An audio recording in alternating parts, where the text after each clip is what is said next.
All right, let's talk about Debbie Harry. Now, Debbie Harry became iconic as the lead singer of the rock and roll outfit called Blondie, one of the most influential in the history of music. She epitomized rebellious downtown cool. Here's her story. Adopted as a baby, raised in New Jersey, and then by the late 60s, she moved to this town, maybe you've heard of it, called New York City. She worked as a waitress, a Playboy bunny, and then decided to make music her full-time gig. It's good to hear your voice, you know it's been so long. If I don't get your calls, then everything goes wrong. So she was dating this guy named Chris Stein, right? One of her backup musicians. They decided to form a band. This band was called Blondie. Quickly, they became regulars at New York's punk and new wave hotspots. You know, your CBGBs and your Max's Kansas City. And then they hit it big commercially.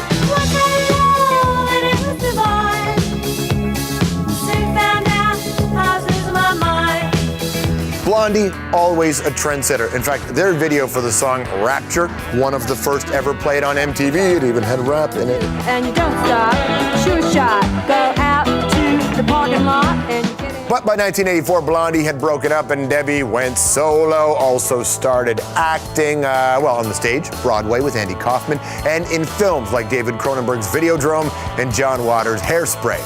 Mother is here. But like all interesting artists of their time, it's more than just the music. Debbie is also a longtime advocate for HIV and AIDS research, works with Amnesty International.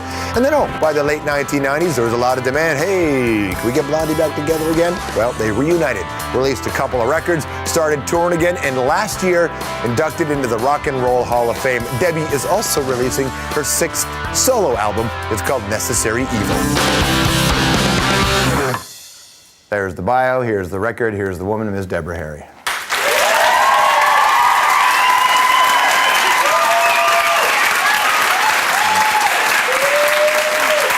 You know, there are lots of artists who are successful, but there are very few who have the sort of impact and the relationship with their audience that you have enjoyed. I think for a lot of reasons. That's because I threaten them. Is that what you say? I was important, damn it. Is that what you say? When you look back at your bio, you see that, all the changes in your life and who you are. What do you think?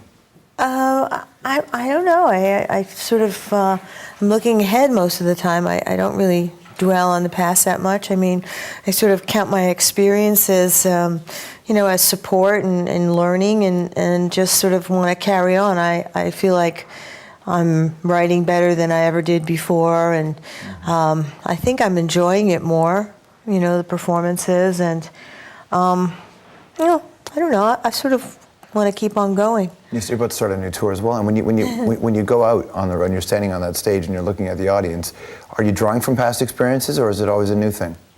Well, I mean, of course, I have a lot of experience performing, so that, is in my favor. Practice makes perfect, right? Practice makes better. We hope. Yeah.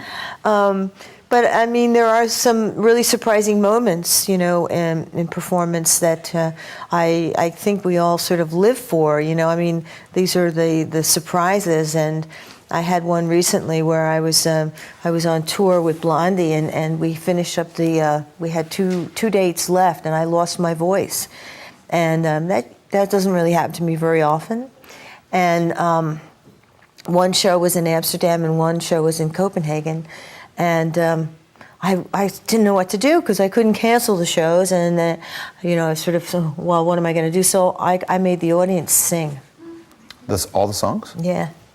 And it was a revelation to me, because all I did was, I just sort of lip synced to the audience, which was I guess it sort of makes sense because they knew the songs, probably knew the songs better than I did, but they remember the lyrics. I didn't hold it against them. Do you think there's guys in that audience who are really pissed off that they came to see Blondie and they saw their drunk friend sing? I don't want to hear you say, call me. I don't want to hear that. Yes, but, I made a complete fool of myself on stage, so it sort of balanced out. But that's important to do, though, isn't it? Isn't it important to not be so precious about what one's career is? Yeah.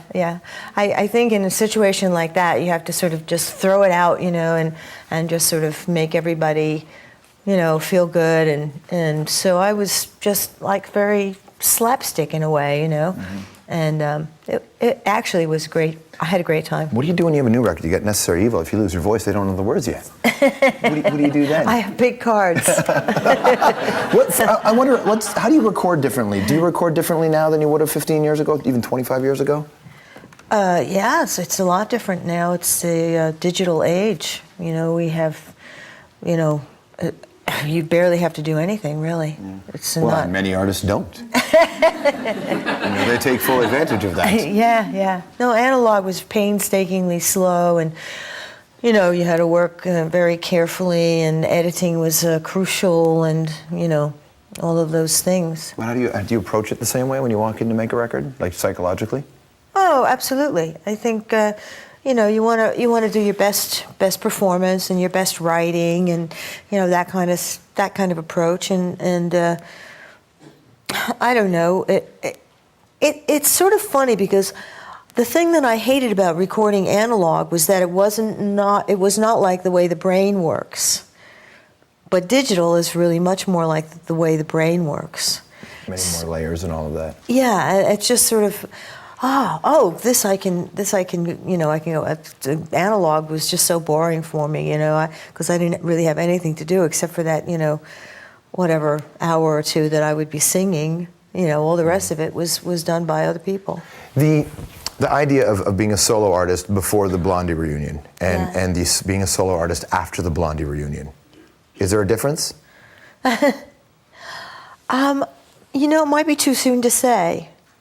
I did the True Colors tour with Cyndi Lauper and that whole gang, and that was the first time that I had been out as a solo artist since you know, the early '90s, and it was a lot of fun. I had a great time. It was a great tour to be on. You know, it was so well received. I guess I'll find out really soon. When you watch television and you see many young women who are having that moment in their career that you experienced publicly with the success and the coverage, and you watch the meltdowns and you watch the media coverage and you watch all that, can you empathize with them? Well, yeah. I mean, it's a crazy business, right? I mean, I don't know. I guess we all sort of want something else from it. We want some kind of recognition and attention, and I guess it sort of depends on the person. You know, how you want that or how you get that. It's a different world today. I will say that. You know, that media attention is much more ferocious. And can you imagine if there were camera phones when you were playing at Max's Kansas City, and what life would have been like if every one of your moments were captured like that? Yeah, I'd be in deep trouble. What do you get out of making a solo record now? Like, what do you feel like? Does it provide a sort of, I don't know, tangible is the wrong word, but do you get something that you feel out of this going when it's done and you look at it? Yes, I think so. I think oddly enough, one of the things that was always a sort of a criteria for me was that if I felt a little bit embarrassed by a song that I had written, that it was actually good. It was the right feeling for me. How come? Because it's true. There's some truth to it, and maybe you don't want to be quite that upfront about something that you're thinking. You know, usually we're all a little bit masked. You know, with our we sort of have a little bit of a polite front or a little bit of a barrier between other people. But if you do that in writing, I think people can sense that. I wonder if when you walk into a venue and you see Deborah Harry's name on the marquee as and opposed who to is she? Who is that lady? And where did Debbie Harry go? But if you see that versus seeing Blondie, I mean, Blondie is a band that even though you're clearly the face of it, if there's a different nakedness that comes with being Deborah Harry on stage rather than Blondie. Probably at one time there was, but I don't think so now. I've just done it for so many years that I don't really feel any difference about it. I'll be sort of challenged to do a lot of the material from the old solo albums, having not done it for many, many years. And some of them I never actually performed live. So I think there's going to be that kind of a feeling for me that actually new territory instead of old territory. When you first hit the scene and people started to pay attention to you, there were a lot of bands that were really exciting. It was this I don't want to call it a movement, but there was just this incredible blanket of music that was out. When you look at music today and you still listen to music, what excites you when you hear other bands and go, this is a band you got to watch out for?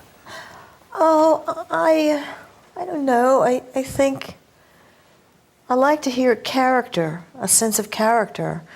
You know, it doesn't have to be a lot. You know, I think, you know, that's the beauty of bands to me, is that, you know, you take 4 or 5 musicians and you put them together, and they all have their own style of playing, their own sound, and all of a sudden it is a band. You know, it's a unique sound, and I think that's probably why it's so difficult to keep a band together. You know, because it is such you know, the individuals are so important.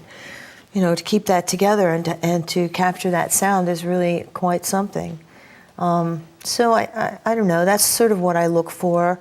I look for again, you know, some kind of a lyrical content that's a personal statement. You know, that's something that's uniquely that person, or uniquely from that part of the country or that part of the world. You know, Is there somebody, when you hear them on the radio, you go, that's the one? There's somebody who's embodying that now, or at least is close? Well, I mean, an obvious example would be the Chili Peppers. You know, and everybody sort of knows what they sound like now. But I mean, they always had that sort of California sound, and you know, they're